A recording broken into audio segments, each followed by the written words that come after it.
Welcome to Withdraw Consent. I'm Victor. This is Jack. What's on your mind? Okay, today we want to go back in history, Okay. some World War II history and pre-World War II, and we're going to talk about this principle that they had in Germany called the Führerprinzip, which is the leadership principle. Okay. Okay? And so if I'm going to put a link in the description to our video on authoritarianism, which we haven't made or named yet, but by the time this is published, it's going to be there. And so if you look at that video, you're going to understand why authoritarianism is not a bad thing and why there's a particular group of people belonging to a particular religion who have tried to demonize authoritarianism in people of European descent. But basically, if you can get past that and you could say authoritarianism is a good thing, leadership is a good thing. Okay? And so what they had done is they had glorified leadership to such a degree, and you might make the error of thinking, oh, because you had the dictator, the Führer, and everybody had to follow his lead. But I'm not talking about that right now. What I'm talking about is, in my home, I'm the leader, and I always do what's in the best interest of my family. And that always ends up meaning I do more work and I try harder and do stuff. I spend more time cooking, this and that, Sure. so that my family can be happy. But then when I'm not there, or even when I step out of the room, my wife's the leader. Do you know what I'm saying? And that's she immediately takes over the role as disciplinarian and stuff like that, Mm-hmm. She steps out of the room. Now my son's the leader because there's a baby who could try to go for the socket or something, or a dog that's trying to eat the cat food. Do you know what I'm saying? And he's got to jump in there, little guy. You know what I'm saying? Mm-hmm. But at every level is what I'm saying, leadership is required. Okay. And so what they did is they put this emphasis on leadership, and I talk about it often. I even heard it in my sister sent me a video about like ancient civilizations and stuff. And the guy even said in the video, he's like, well, one of the reasons why they were so successful is because they did just this. And I'm like, oh, the Germans did that too. That's funny. But what they had is they had the teachers with a list of categories, and they were all their students of all ages. They're looking for exceptional people. Okay. And if you find an exceptional person, then you go immediately to their parents. You turn them in, basically. And then the authorities come to the parents and said, your kid's getting a free ride, everything. Take you up to a castle that specializes in that. But the most prestigious one you could get was leadership. Oh, okay. This was the height because they're just pushing leadership. And when you live in a society, a country, and they push leadership, that means there's high trust in the citizenry. Okay. Because if they want to control you a lot, they don't want you to lead. They want you to follow. They want you to do as told. So when you think about Nazi Germany, you think about, but there was all these strict rules and stuff like that. The rule was, the Führerprinzip is that if you're working towards the will of the Führer, and the Führer could be my son working towards my will as his father, me working towards the will of the mayor of my town. Do you know what I'm saying? Like it could be at any level. If you're working towards it, that will, you're allowed to do things outside of the law or outside of things you've been ordered to do.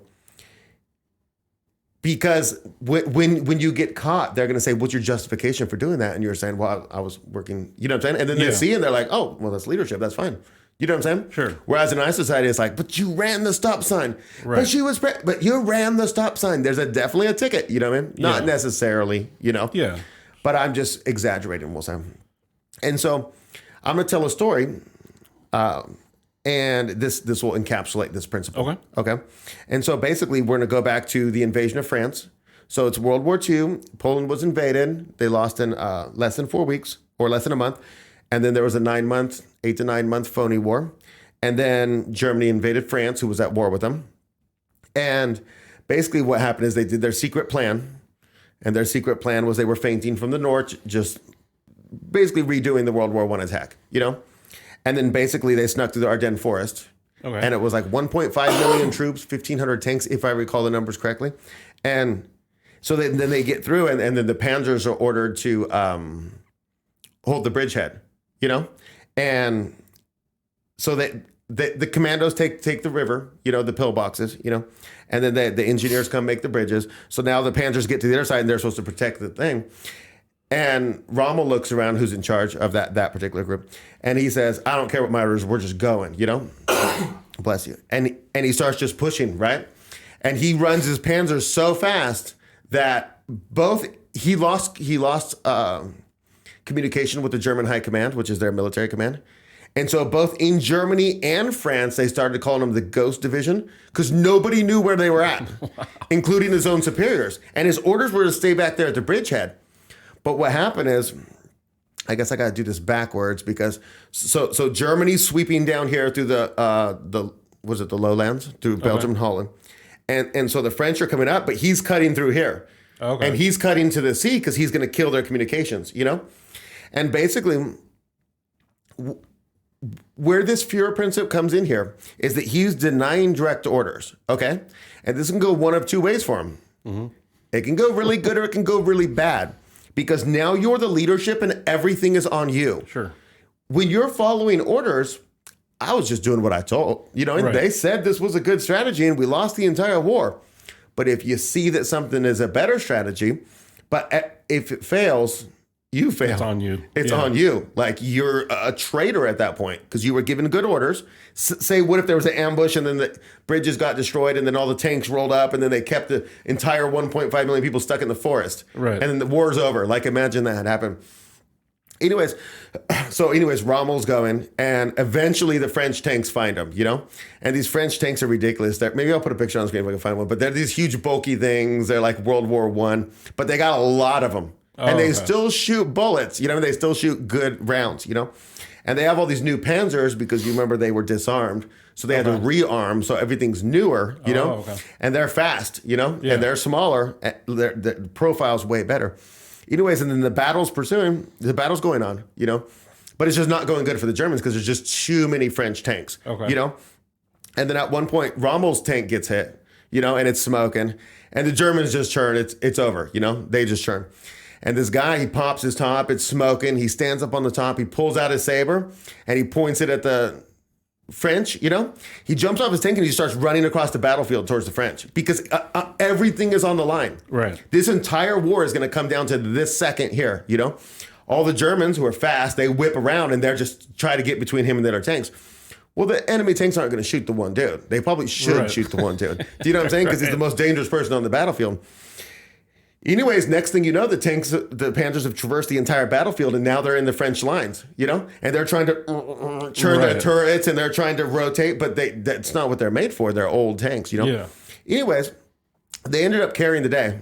The Germans did, which led towards, as well as Mannheim and Guerdian. I mean, some other people were doing some fantastic stuff at the same time, But this is just one example of what led towards defeating France in 6 weeks. Gotcha. Because then when the tanks had all come in, there was nowhere for the French to go. So they had to go to the sea, which then they went to Dunkirk. Hitler gave them a reprieve, which was not apparently appreciated at all. We'll say. Anyways.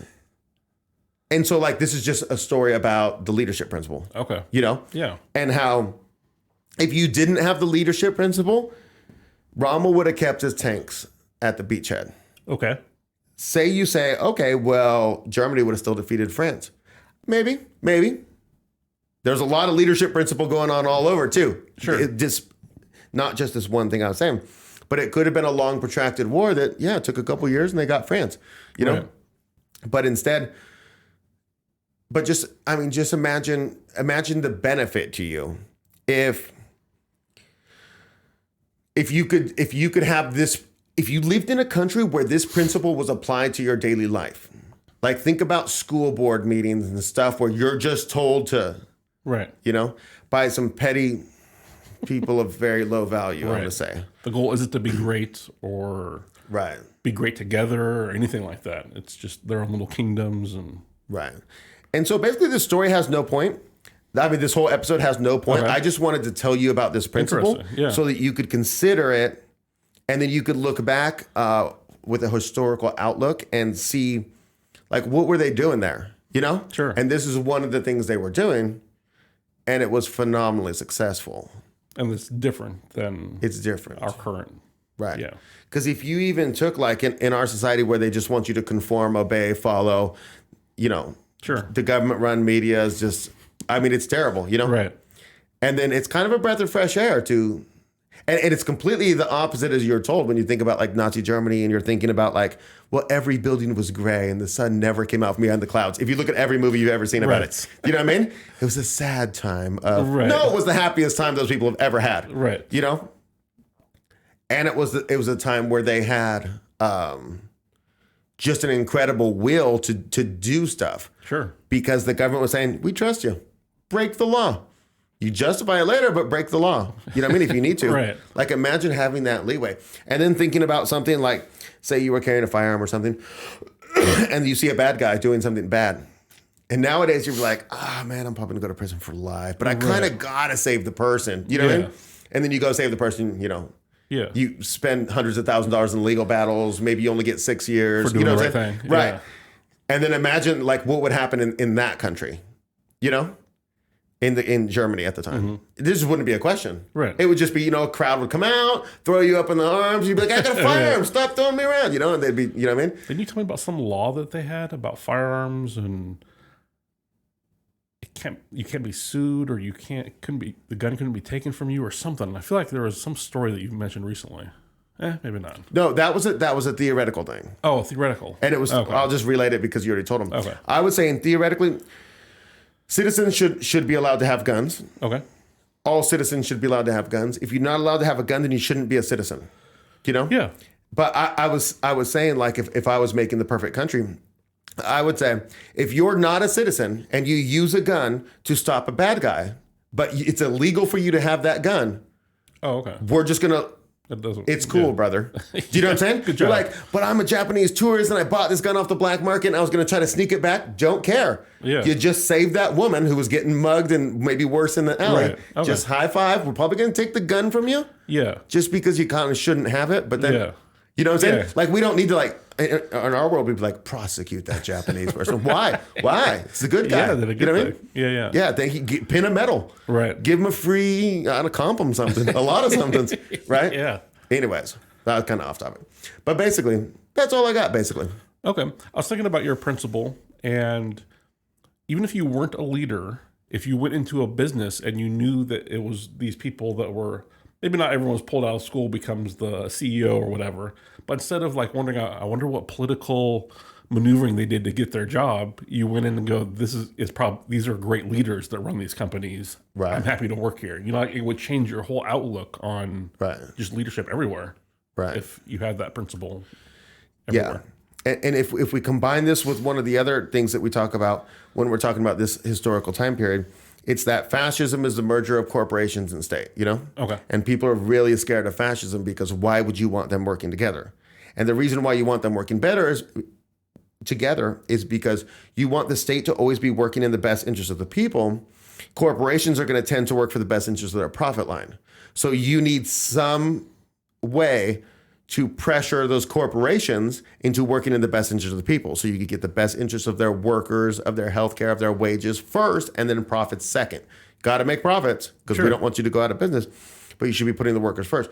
And so, like, if you allow a good government to do some type of merger with the corporations where they're trying to enforce the corporations to put the best interest of the people first, imagine where that's happening. It's happening in leadership school. Right. In leadership, you're telling them you're going to be the CEOs, you're going to be the titans, Right. But don't forget your people. You're going to stand above them, but you need to put them on your shoulders and elevate them. Do you know what I'm saying? Right.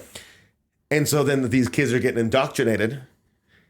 And then, like you said, then you come into the job and you're like, I wonder who this CEO is, what he's up to. I'll tell you what he's up to. He's trying to get those profits pumped so he can raise your salary. Right. So he can hit you with that health care, so he can give you the extra day off. Do you know what I'm saying?